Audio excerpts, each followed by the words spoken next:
Hello friends, welcome to our Haldia Vishwakarma Puja. হ্যাঁ জানি, বিশ্বকর্মা পুজো হয়েছে কয়েকদিন হয়ে গেল।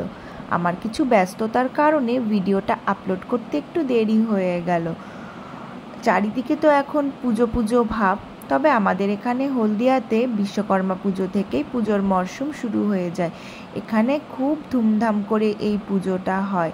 আমি তো হলদিয়ায় না আসলে জানতেই পারতাম না যে বিশ্বকর্মা পুজো এত বড় বড় প্যান্ডেল করে এত সুন্দরভাবে ডেকোরেশন করে করা হয়। তবে বৃষ্টি হয়েছিল প্রচণ্ড পরিমাণে পুজোর আগের দিন পর্যন্ত। আমরা তো ভাবতেই পারিনি যে বেরোতে পারবো। তাও পুজোর দিন বৃষ্টি না হওয়ার জন্য প্রচুর লোকজন বেরিয়েছিল। তাই তোমাদের সামনে আমি কিছু প্যান্ডেল হপিংয়ের ভিডিও শেয়ার করছি। তো প্রচণ্ড ঠাকুর দেখার ভিড় ছিল। ভিড়ের মধ্যে ঠাকুর দেখতে যেতে নিশ্চয়ই সবারই খুব ভালো লাগে, কারণ ঠাকুর দেখতে গেলে লোকজন তো বেরোবেই আর ভিড় তো হবেই, এটা স্বাভাবিক ব্যাপার। তো প্যান্ডেলগুলো ডেকোরেশন এতটাই সুন্দর ছিল আর শিল্পীদের কাজকর্মগুলো দেখে না চোখ পুরো জুড়িয়ে যাওয়ার মতো। তো মেয়েকে ওখানে দাঁড় করিয়ে বললাম যে তুই একটু দাঁড়া, আমি একটু প্যান্ডেলের ভিডিওগুলো করে নিই। তো ভালো লাগলো যে বৃষ্টিটা সেদিনকে না হওয়ার জন্য বাচ্চাগুলোও বেরোতে পেরেছিল। আর এই তো দু একটা দিন লোক একটু বেরোয়, একটু আনন্দ করে, তাছাড়া আবার কি। আর আমার মেয়ে আবার এর মধ্যে কি বলছে দেখ। তুমি কি করছো? ঠাকুর দেখতে বেরিয়েছো?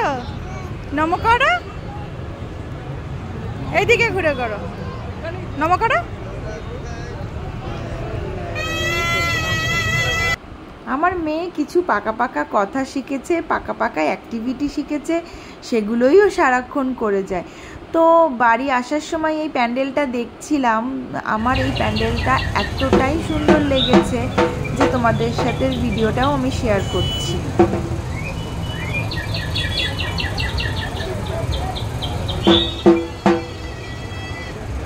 তবে আমরা এবার বেশি ঘুরিনি, অল্প কয়েকটা ঠাকুরই দেখেছি, কারণ আমাদের বেরোতে একটু দেরি হয়ে গেছিলো, সেই জন্য বাড়ি ফেরারও একটু তাড়া ছিল।